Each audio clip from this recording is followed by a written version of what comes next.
The night shift is a different world. The lights in the dispatch center are low. They create long shadows that dance on the walls. Outside, the city sleeps. But inside, we wait. We are the guardians of the night. My name is Mark, and I am a 911 operator. For years I have listened to the city's secrets. I have heard stories of fear, pain, and sometimes strange things. Things that have no easy explanation. The room is usually quiet, except for the soft hum of computers and the occasional crackle of a radio. We drink coffee to stay awake. We watch the screens waiting for a light to flash. Each flash is a new story, a new emergency. On this particular night the air felt heavy. A storm was rolling in, and the wind whispered against the windows. It was a slow night, almost too slow. We call these nights the quiet before the storm. It's a feeling you get in your gut. Something is coming. You don't know what it is, but you can feel the energy shift. I took a sip of my cold coffee and stared at my screen. The digital clock glowed, 3:33 a.m. This is what some people call the witching hour. It is a time when the veil between our world and another world is thin. I never believed in that stuff, but tonight something felt different. I felt a chill, even though the room was warm. The silence was broken by a single piercing beep, a new call. It came from a residential address on the old side of town. I put on my headset and clicked the button to answer. My voice was calm and steady, just like they trained us. 911, what is your emergency? I asked. For a moment there was only silence on the other end. I could hear faint breathing, shaky and fast. I could also hear something else, a strange scratching sound in the background. I waited, my senses on high alert. The quiet nights are often the ones that bring the strangest calls. This was one of those nights. I could feel it deep in my bones. Hello? Is anyone there? I asked again, my voice a little louder this time. Finally, a woman's voice came through. It was a whisper, filled with pure terror. He's here, she said, her voice trembling so much I could barely understand her. Please, you have to help me. He's in the wardrobe. My training kicked in immediately. I needed her address, her name, and what was happening. But the fear in her voice was real. It was primal. It was the kind of fear that makes the hair on your arms stand up. The kind of fear I had heard before, but never quite like this. The night was no longer quiet. It was filled with a chilling, unseen terror. Ma'am, I need you to tell me your address, I said, trying to keep my voice calm to help her focus. My fingers were already flying across the keyboard, trying to trace the call's location. The system was already working on it, but confirmation was key. I'm at 1428 Elm Street, she whispered. Her breathing was ragged, like she had been running. I'm hiding. I'm in my bedroom. I don't want him to hear me. I typed the address into the system. It was an old house, built almost 100 years ago. I immediately started dispatching officers to the location. Okay, help is on the way, I assured her. Can you tell me who is in the wardrobe? She took a shaky breath. It's a little boy, she said, her voice cracking. I heard crying. I thought it was from outside. But it was coming from inside my wardrobe. My mind raced. A child? Was it a home invasion, a kidnapping? The possibilities were all terrible. Ma'am, do you know this boy? I asked, trying to get more information for the responding officers. No, she sobbed quietly. I've never seen him before. He just appeared. He's crying for his mommy. He sounds so scared. The scratching sound I heard earlier got louder. It sounded like small fingers clawing at wood from the inside. The situation felt strange, surreal. It didn't fit the pattern of a normal breaking and entering call. There was no sound of a forced entry, no angry voices, just the terrified whispers of a woman and the faint cries of a child. Can you describe the boy? I asked, keeping my tone professional. I can't see him clearly, she answered. I only opened the door a little bit. He's small. He's wearing old-fashioned clothes, like something from a very old picture. He's so pale. Her description sent another shiver down my spine. Old-fashioned clothes? It was an odd detail, but my job was to gather facts, not to question them. I relayed the information to the officers. Stay on the line with me. Don't hang up, I told her. The connection was clear, but the atmosphere of the call was thick with something I couldn't name. It was an ancient fear, a storybook horror coming to life through my headset. I could hear her trying to control her breathing, muffling her sobs into what sounded like a pillow. The crying from the wardrobe seemed to get softer, more desperate. He's saying he's lost, the woman whispered. He's saying it's dark and he can't get out. My heart ached for the child, but my focus remained on the woman. She was my connection to this scene. She was the one in immediate danger, or so I thought. The woman's fear was contagious. I could feel my own heart beating faster as I listened to her. "I'm so scared," she whispered. "I don't know what to do. Should I open the door? Should I try to help him?" This was a critical moment. My training told me to keep her safe. "No ma'am, do not open the wardrobe," I instructed firmly. "The police are almost there. I need you to stay where you are and stay quiet. Can you lock your bedroom door?" There was a pause and then the soft click of a lock turning. "Yes," she said, "it's locked, but I can still hear him. He's begging me to let him out." I tried to imagine what she was seeing. Media group, wide shot of a shadowy bedroom with an old wardrobe, low-angle shot of ornate wooden wardrobe in a dark room at its stock at it distribute underscore equally, a dark room, a large old wardrobe, and the sound of a trapped child inside. It was a nightmare scenario. "He's saying his name is Thomas," she whispered. "He's saying his mommy will be mad if he's not home for dinner." The details were becoming more specific, and more bizarre. The name Thomas echoed in my headset. I noted it down for the officers.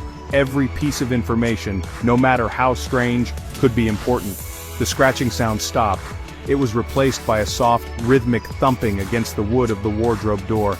It was a weak, tired sound. The woman started to cry again, her fear mixed with pity. "He sounds so small," she said. "He must be so frightened. What if something is wrong with him?"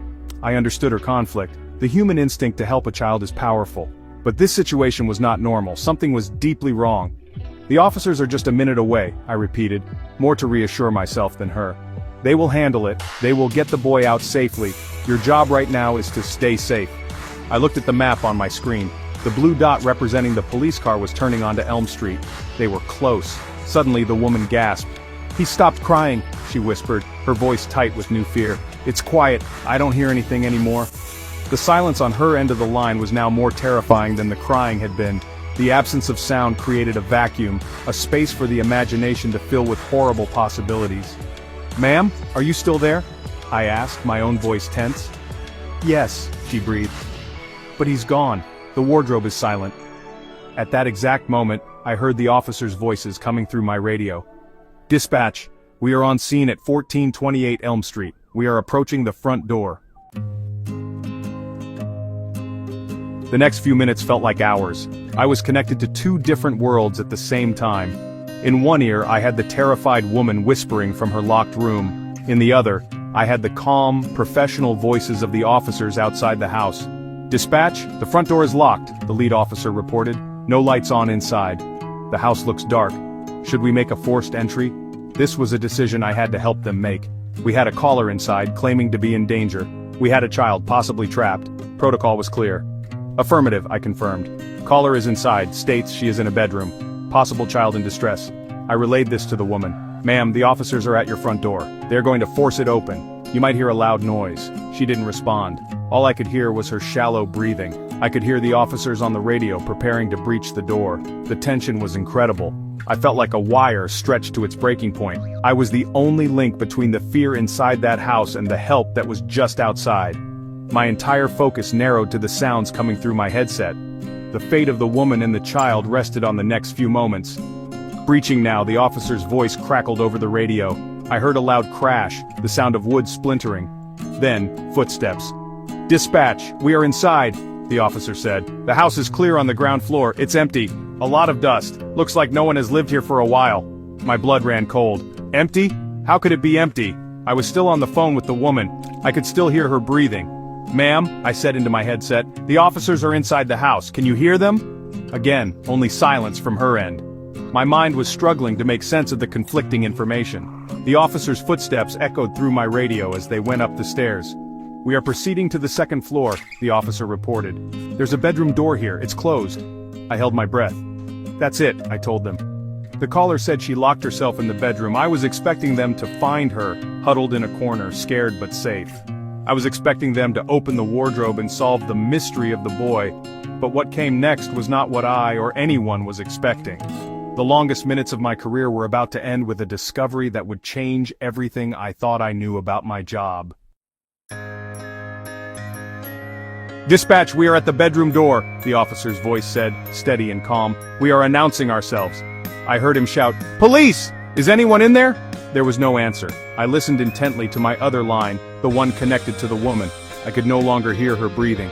The line was completely silent. It wasn't disconnected, the call was still active, but there was no sound at all. "Ma'am, are you there?" I asked one last time. Nothing. A cold dread washed over me. Had something happened to her in those final moments? The officers decided to force the bedroom door open. Another loud crash echoed through the radio. "We're in," the officer announced. There was a long pause. I waited, my heart pounding against my ribs.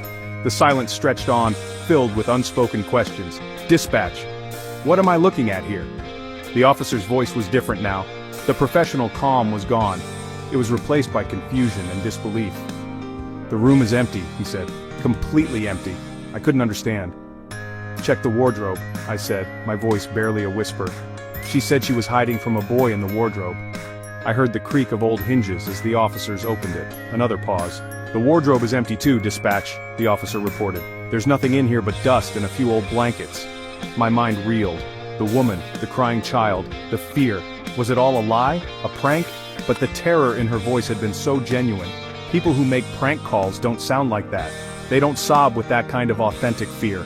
The officers continued to search the house, but their reports were all the same. The house was abandoned. Thick layers of dust covered everything. Mail was piled up by the door, dated from years ago. The lead officer came back on the radio. "Dispatch, you're not going to believe this," he said. "We ran the address. The house has been vacant for 5 years. The previous owners moved out after their son died." I felt a jolt, like an electric shock. "Their son?" I asked. "What was his name?" The officer's reply hit me like a physical blow. "His name was Thomas," he said. "He was 7 years old. He died in an accident. He was playing hide and seek and got trapped in a wardrobe in the upstairs bedroom. He suffocated." The pieces of the puzzle clicked into place, forming a picture that was both tragic and terrifying. The call disconnected a few moments after the officer's revelation. It didn't cut off with a click. It just faded away into static, like a ghost disappearing into the air. The boy, Thomas, had been found. Not by the officers, but by the woman on the phone. But who was she? The officers checked the property records again. The owners before the family with the son were an elderly couple. The wife's name was Eleanor. She had lived in that house for over 50 years. She died in the master bedroom, peacefully in her sleep, years before Thomas and his family ever moved in. She had always been a protector of the house. The official report filed by the officers was simple.